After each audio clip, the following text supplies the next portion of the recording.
Welcome to a Peel Yourself Off the Mat edition of Bury Your Bookie. I'm Jefff DeForrest, along with one of my favorite guys, because I don't know, I've known many passionate sports fans, and I've known many sick, degenerate gamblers, and I've known many that combine the two into a feeling that you can only get if you've got money riding on a game and you really love sports on top of everything else.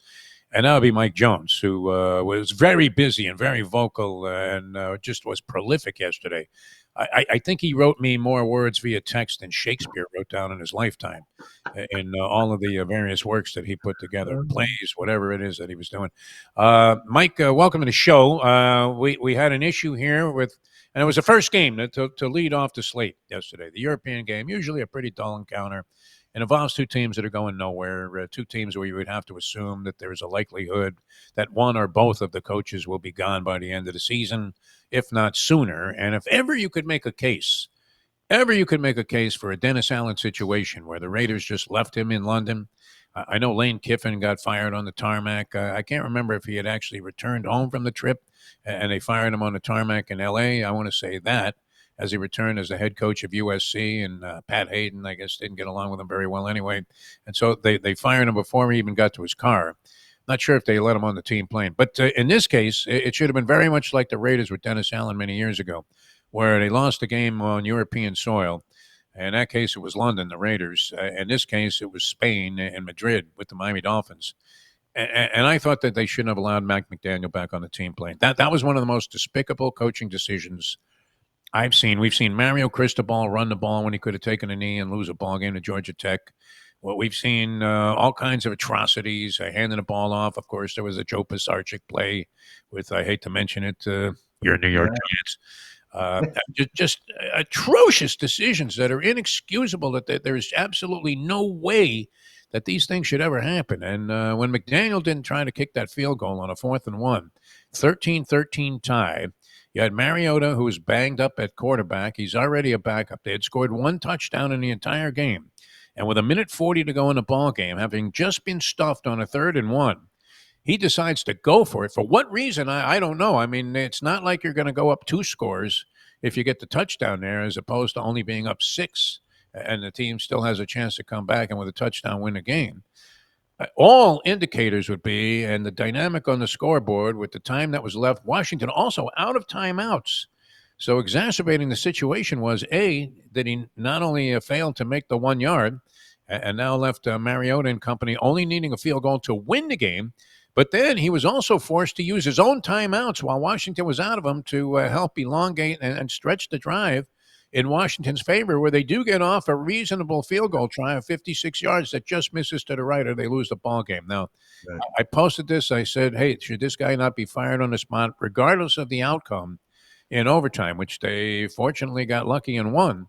But that's one where if you win, you win. If you lose, it's just inexcusable that he doesn't go for the field goal in that spot. Now, I know you were particularly livid, and it had happened 2 times earlier, one for each coach, where they decided not to go for a field goal. How significant would those 3 points have been later in the ballgame?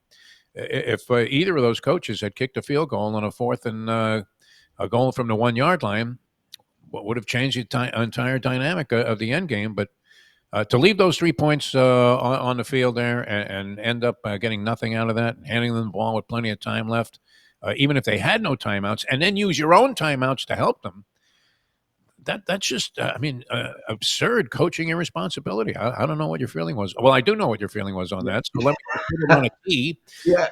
And go ahead. All of a sudden, you're John Daly with a driver in your head.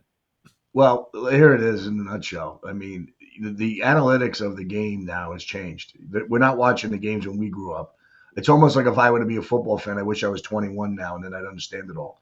Because I didn't have 40 years of backing of understanding the game the way I saw it played from the sideline standpoint, working with the Giants, and then moving forward to the 20,000 games of all sports I watched.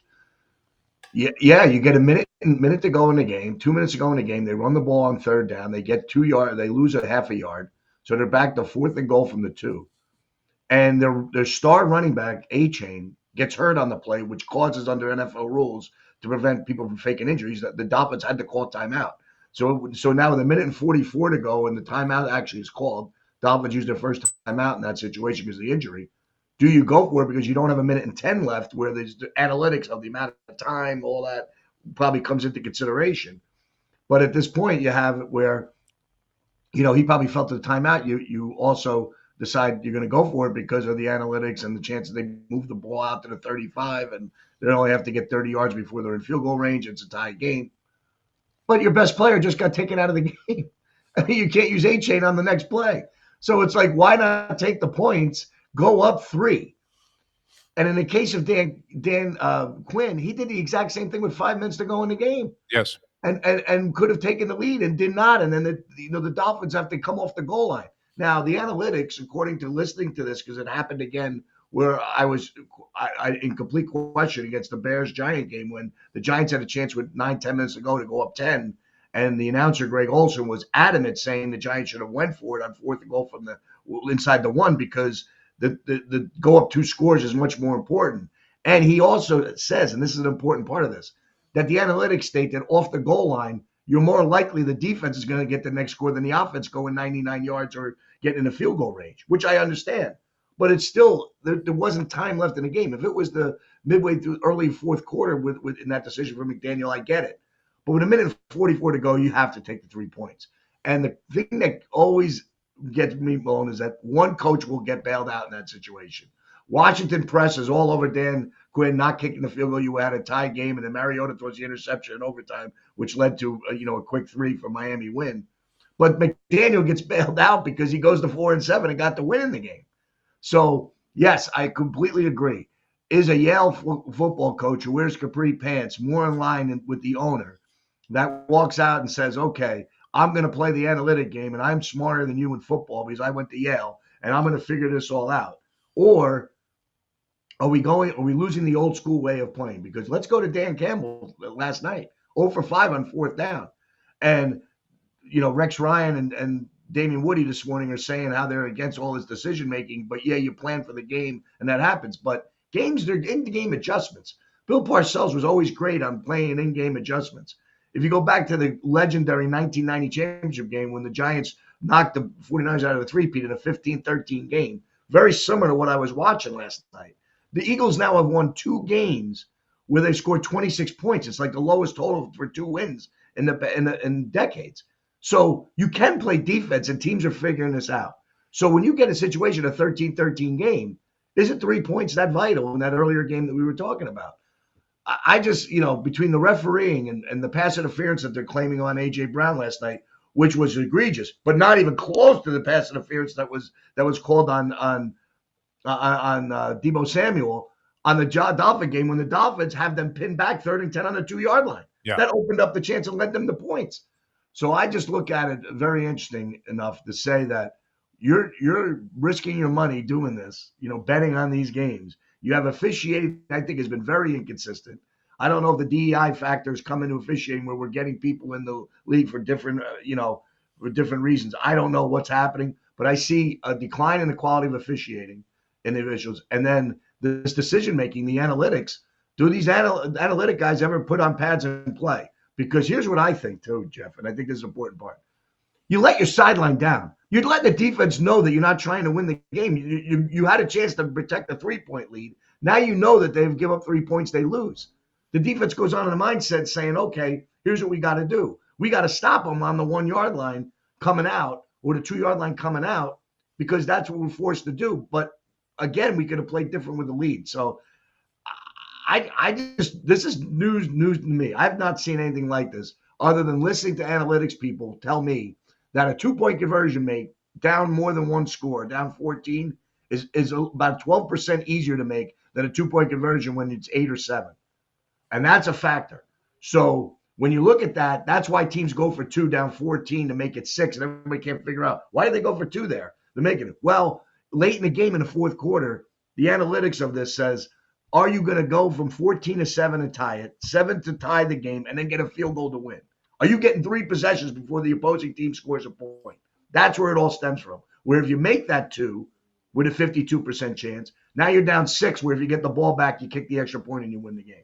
And now with the movement back of the extra points, they're not automatic either. We saw the kicker from the Lions miss one last night that left a 7-6 game a 6-6 game. So a lot to really take into when you're betting and you're thinking about other things, that it's not just the line or what the numbers say and all the analytics. It's like, okay, get into that psychological aspect of the game. But it was very fascinating watching that and figuring out decisions coaches are making that you're not used to have seen on a consistent level, because it's happened more and more. I'm going to throw all of that out the window and say you could take a class full of 7-year-olds that have never watched a football game in their life. And if you could explain it to them enough to make them realize that if you're up 3 points with 1:40 to go and the other team has no timeouts and they have scored one touchdown in the entire ball game, they're playing a backup quarterback who's not particularly effective in Marcus Mariota. And on top of that, he'd already been in the tent. And it wasn't because he was Lawrence of Arabia. It was because he was hurt. That you want to take the lead in that spot. Earlier in the game, they went for 4th down and goal from the 1-yard line through a pass and failed in that situation. They had just run the ball into the line of scrimmage a couple of times and failed on both, including with A-Chain, who, as you said, got hurt with 1:40 to go, and Washington having no timeouts and what has basically been an ineffective offense throughout the game. A dinged-up backup quarterback, and your defense has played pretty well to hold them to the 1 touchdown and the 13 points. I would much rather have the lead at that stage than use whatever bravado it took to go for it, possibly get up 7, which still leaves them in the game. I mean, I understand going for the touchdown, and maybe if it puts you up 9, and now you're saying to yourself, all right, we're either going to win or lose the ball game here, but even if we don't make it, we're still ahead. But, I mean, to give them that opportunity, and then the ultimate irony was Washington, with no timeouts, benefits from the 2 timeouts the Dolphins had left because McDaniel had to call him, thinking that if they do get the field goal, he's going to need a few seconds left on the clock, however many he can preserve, to have a shot to get the ball back. I mean, you should not, that's a ball buster. You should never be in that situation where you're having to do that. Yeah, so, and the aggressiveness of Washington's play calling coming off the goal line, not settling to run the ball. They got 2 first downs in consecutive plays and got the ball out to like the 35-yard line. Then on first down, they get stuffed on a run with a minute to go in the game, and Miami calls a timeout. Timeout, yeah. They give them other plays. That's the whole thing that I understand, is that you're not even in field goal range at that point. They were in their own territory. Then they throw that swing pass on 3rd down and get toward 30 yards because they left the time on the clock. And then they have to come up and make plays. So McDaniel got bailed out on so many occasions. But these defensive timeouts, which I get why you call them to try to preserve time, I really like to see the stats on really if that really does work, because all it does to me is give an opponent more plays inside that minute mark, because if they have, even with no timeouts, or if they have 1 or 2 timeouts, they can stop the clock whenever they want to do that. And that's really where I differ with a lot of the analytics. Yeah, you're trying to save time and get the ball back. And I've seen it work. If you're losing, it's one thing. I mean, but you're in a tie ball game. Why would you want to help them advance the ball into, which they did? They got into what, by standards of the day, is a relatively reasonable field goal range. The guy kicked a 56-yarder. He just missed it. It had plenty of distance. He had plenty of height and leg on it, and it just happened to slide off to the right there. Otherwise, you were tagged with one of the most despicable, inexplicable, pathetic, I should be fired on the spot losses in the history of NFL head coaching. I don't even think Rich Kotite never made decisions this bad. We're seeing it consistently from McDaniel. I have an adage I've always tried to follow in all sports, whether you're playing or just watching or betting. Don't get cute. You have a chance. I mean, you see this now a little bit more even in men's tennis, where there's more of a proliferation of guys using drop shots. They're hitting 100-mile-an-hour forehands, guy after guy running from side to side. And all of a sudden they decide, now Alcaraz, the great Carlos Alcaraz, is a big proponent of this, but it's effective with him for the most part. However, these guys are so athletic. All of a sudden you're throwing in a drop shot when you could just easily put the ball away, and you're getting cute. And it's really one of those things that's afflicted coaches, where they try to get cute in these situations. The most obvious thing to do was, I'm with you. Look, I never liked the ultra conservatism of you have 4th and inches from the 50-yard line in the middle of the ball game and you punt the ball away. You have to figure at some point, listen, if we can't make a half a yard, then we don't deserve to win the game, or we're going to have to at least play defense to keep this from costing us. But the way it's being abused now, and the number of times that coaches are abdicating the idea of taking field goals, And then you look later in the ball game, and it changes the whole dynamic on the scoreboard. And usually, is very regrettable that they didn't take the 3 points earlier in the game. So And another thing too with fourth down, I have grown into this where if I'm between my opponent's 50 and 40-yard line, 4th and 5 or less, I probably do go for it. Because if it goes in the end zone, you're only getting 25 yards. yeah, The possession is still important. You're keeping your defense off the field. Less plays, I think, is a remedy to win. And it's like the point I'm making is that the I just look at it like I get some of this. I just don't think it should be applicable everywhere. yes.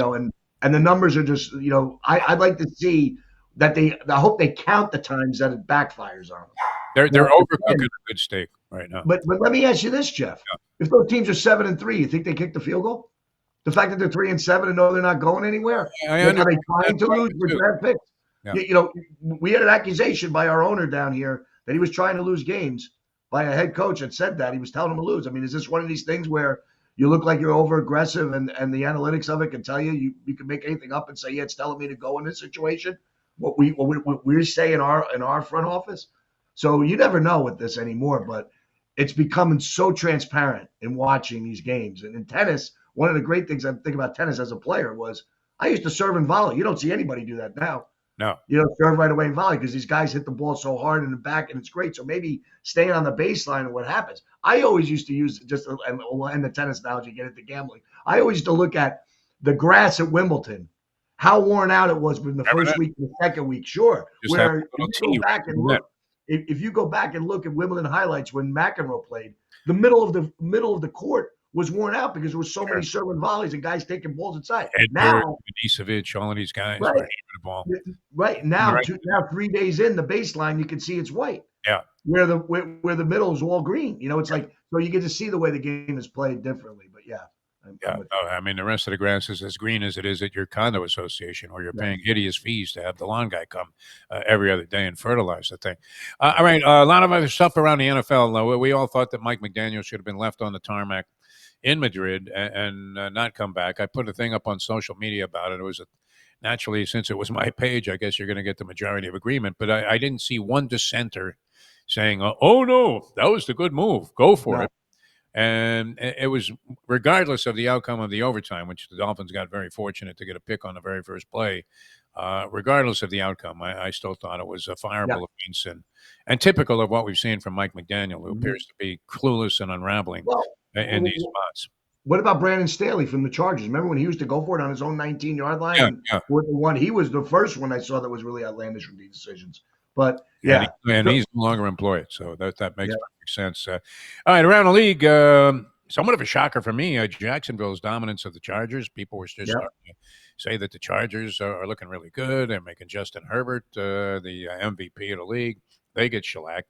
Buffalo has been a little Jekyll and Hyde like all season long. Just when you think they're done, just when you think they're out, they pull you back in. 44-32 over the Tampa Bay Buccaneers, a team that was one of your darlings, Mike Jones, just a few weeks ago, but hasn't been as effective since. Yeah, the injury bug has hit them pretty hard. They're missing Mike Evans, Chris Godwin, the back, Bucky Irving. And yesterday, that swing pass right before the half, they threw a swing pass to try to get yards for a field goal range, and Johnson breaks at 50-something yards for a touchdown. No one's covering, so there might have been some problems, maybe weather, back-end issues, maybe more injuries than we know with Tampa. So that was kind of a shocker watching as bad as Buffalo was 2 weeks ago down here for them to put up 44 against Tampa. And you're still in the range of a cover with one possession there. But that was one of my losses. I really thought Tampa would stay in the game. And they were in the game for 3 quarters. It just got away from them at the end. Yeah, and into the backdoor cover there with the Tampa Bay Buccaneers. It didn't happen. Denver beating KC surprised to me. And KC was kind of hanging around in that ball game for a long period of time. And you thought somehow Mahomes is going to pull it out. Everybody wants to put Kansas City in the title picture at 5-5 and out of the playoff picture right now. I'm not so sure that that's a certainty. Yeah. Baltimore was struggling, staggering, losing most of the ball game to the Cleveland Browns. And Baltimore comes back and wins. I think that level their record at 5-5. I think it may have. And so they're still thought to be a team that can overcome Pittsburgh, make their way into the postseason. And you mentioned the Philadelphia and Detroit game, where Detroit's been mystifying this year. Where one game they're putting up 44 like they did last week, and the next game they're tallying 9 against the Eagles. Do we need to reassess our opinion? We thought the Eagles were off this year, but they're managing to win, as you said, all of these close ball games without a whole hell of a lot of points. So Yeah. maybe they should be getting more consideration than they're giving them credit for. College, I don't know. How much money did you have on the South Carolina Gamecocks on the money line? Oh yeah, I had at 30 That's to 3. I laid 40,000 for 100 on 30 to 3 that they wouldn't blow the halftime lead. Yeah, that's another interesting situation where the cop gets fired on the spot after making contact with a couple of South Carolina players, which looked like he might have had money on the game and was mad that South Carolina was winning and kind of hit the kids from South Carolina after Nick Arbor made a great touchdown, a catch and run for a score to go up 30 to 3 at that point at halftime.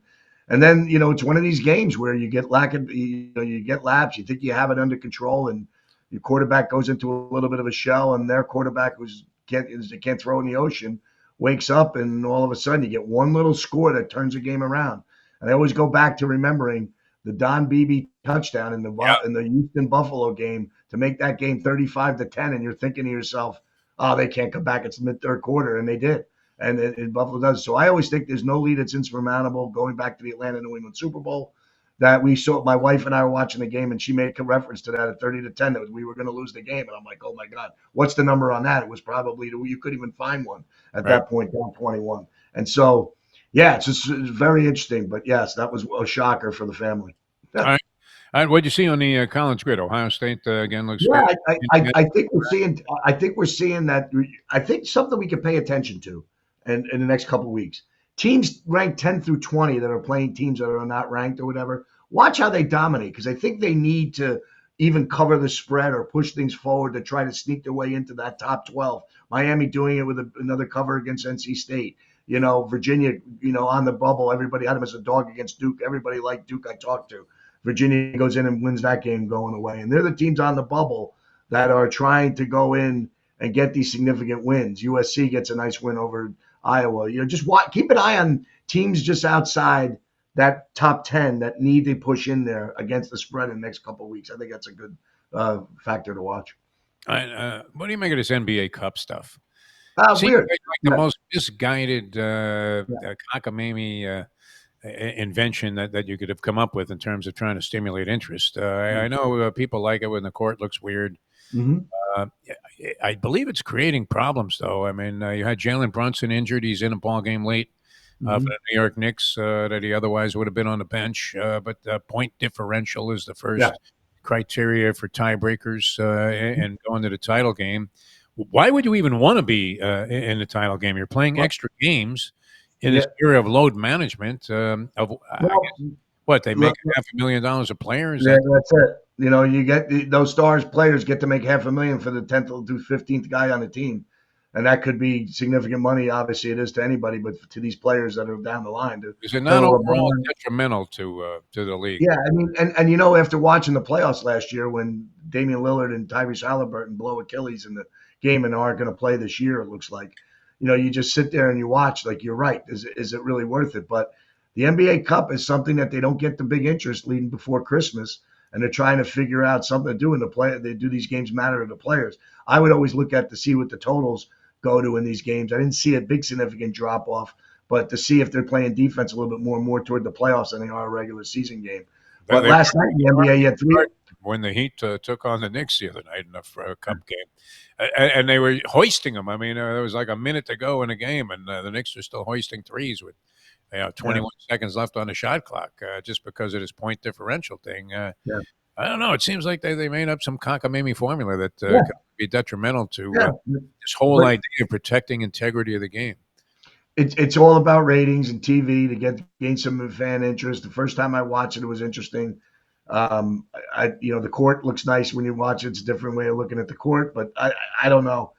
To me, I'm with you. I just, I'm too much old school guy. Play defense, play offense, play the game the way it's played, and we'll see what happens. But yeah, you shouldn't have to make shit up to enhance the meaning of your sport. I really don't believe that. And I mean, they've had 2 cups. I know the Lakers won the first one. Who won last year? Milwaukee. I think Milwaukee did. Yeah. Will anybody really think of this as some mark of distinction? I mean, I thought in the beginning. Jeff, I thought they were going to give a playoff spot to one of the teams, guarantee a playoff spot. Which there you go. They did that. But yeah, I don't see what it's for other than the $500,000 for the players. Come on, Adam Silver. You can come up with something better than that. Unfortunate. All right. Anything you're looking at tonight? We do have an NFL game to conclude. Yeah, I'm gonna take a hard look at the Cowboys. They get the two guys in the trade on the defense. Overshawn comes back, who was a great linebacker. It's been out all year. Who I love the way he plays, really hard hitter and makes plays, creates turnovers. So this is about as healthy as Dallas's defense should be coming over by. Their offense there, they're in Las Vegas. Vegas seems to find a way to be competitive in certain games when you don't expect it. I like Dallas a little bit tonight, but I'm riding an 0-for-3 streak in the NFL. I want to make everybody aware of that as I say this, but yeah, it's just me. To me, one of the more interesting points of yesterday was watching the Bears and the Vikings. So and this is what referencing. I'll take this into the Kansas City Chiefs. Sometimes the unsung hero, the MVP, is what's not there and what is there somewhere else. So I look at last year, everybody crucified the Kansas City offensive line for the way they protected, and the Eagles got after it. But Joe Tooney, their all-pro guard, who's been all-pro with New England and Kansas City, was moved out to left tackle because of injury depth. Well, now he's in Chicago. Meanwhile, the Bears are 7-3, and Patrick Mahomes is making mistakes with his brain, running for his life yesterday against Denver, that they don't have that offensive line. So I would look at moving forward where Kansas City's offensive line is for them to move forward in the playoffs, and do they make it? Because right now, shockingly, both the Detroit Lions and the Kansas City Chiefs are on the outside looking into the playoff picture.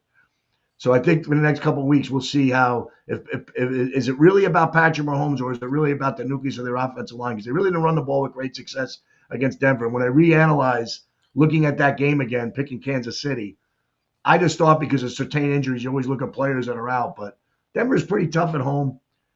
We were laughing among our Giants fans at how did we have this team on the ropes in Kansas City by 18 in the fourth quarter, and Kansas City struggling with them.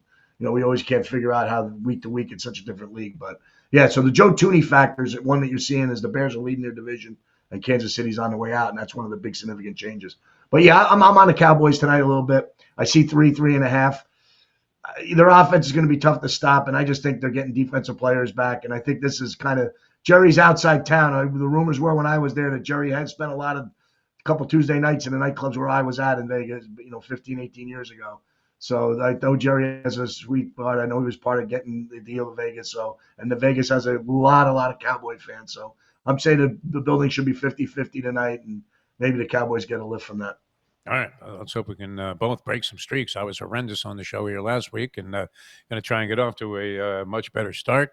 And we're going to ride with you, I guess, the Dallas Cowboys. I don't know why. I mean, the Raiders are a very mystifying team. You managed to get on them a couple of times when they came up with at least covers against the point spread. But and Dallas, I've been dead wrong about a few times, although I root against them with every emotional fiber I have in my body, because my favorite thing to see is shots of Jerry Jones in agony in the booth.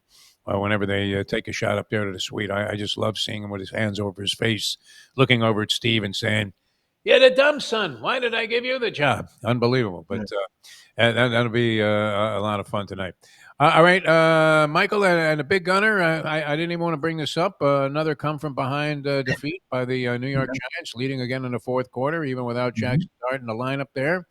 And they managed to pull out yet another loss. So they preserved their chances of drafting highly again. But unfortunately, that's like 5 games they've been leading in the fourth quarter, 4 of which they had double-digit victories that they ended up on the losing side of things, which is never going to be. Here's what the Giants are doing. You can make that case where if this and if that, you might have been right about it. You can. We blow fourth quarter leads, we'd be 6-4, 6-5 right now. Here's the thought on this. The Giants right now are trying to look at personnel. So I think Joe Shane's, keeping Joe Shane as a decision for the Giants is going to be the basis on how these players play in the last 6 games that we have. 2-9 was completely unexpected. The over-under was 5.5. They still have a chance to make it. After Detroit and New England, we played 4 teams with losing records. So, there's a chance that because we've been competitive against these good teams we've been playing. Our schedule was murderer's row, throughout the season. Everybody was complaining about that, knowing the Giants would have problems. But right now, shockingly, Jeff, I never thought I'd say this. We have the second pick of the draft.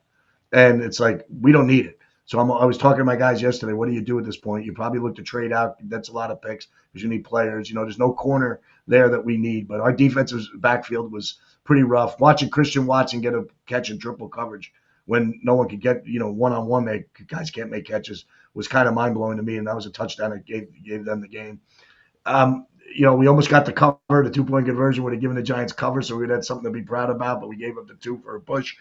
I just look at Mike Kafka, showed inexperience. He challenged the first play of the game. The analytics guys, which I go after all the time, thought they saw something of him stepping out of bounds, and then it caused them not to be able to challenge a play that looked more obvious later on, a Wandale Robinson catch that looked like a fumble, not a catch. They didn't want to challenge that.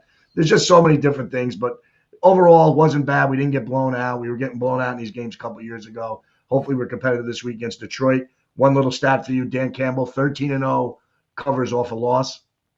We don't run into that this week, where Detroit will probably be 11-point favorite over the Giants, and this will be a pretty interesting test for us to see if we can hang in there.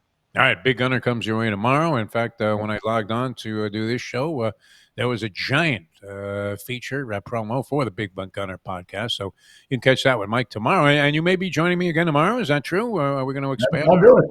We'll do a double dip if you want. Absolutely. All right. That's what we're going to do. So we'll can analyze the Cowboy game. And one other thing, too, I'll end it by saying this. As a guy who had the Vikings and thought the line was so low it was weird, I was showed exactly what the issue Minnesota has. Keep an eye on J.J. McCarthy. They gave up Sam Darnold and Daniel Jones, which were both having pretty good seasons, although Darnold got exposed a little bit with 4 picks yesterday and a 2-point loss to the Rams. But J.J. McCarthy has got some problems. He's not accurate enough. So I think Minnesota's got some work to do. Kevin McConnell, the praiser of great coaching and quarterback guru, has got to do some work with J.J. McCarthy because I think he's cost them these last couple of games. All right. Sounds good. We'll talk to you again tomorrow. I'll have the Big Gunner podcast on nofilter.net tomorrow as well. For Mike Jones, I'm Jefff DeForrest. You guys enjoy the rest of the day here. And if you're lucky enough to prosper on the Cowboys, Mike's pick, laying 3 and a hook against the Las Vegas Raiders on the road, and we'll be even happier to see you guys tomorrow and hope for the best. Thanks for being with us. For Mike Jones, I'm Jefff DeForrest. We'll see you next time. The next edition of Bury Your Bookie.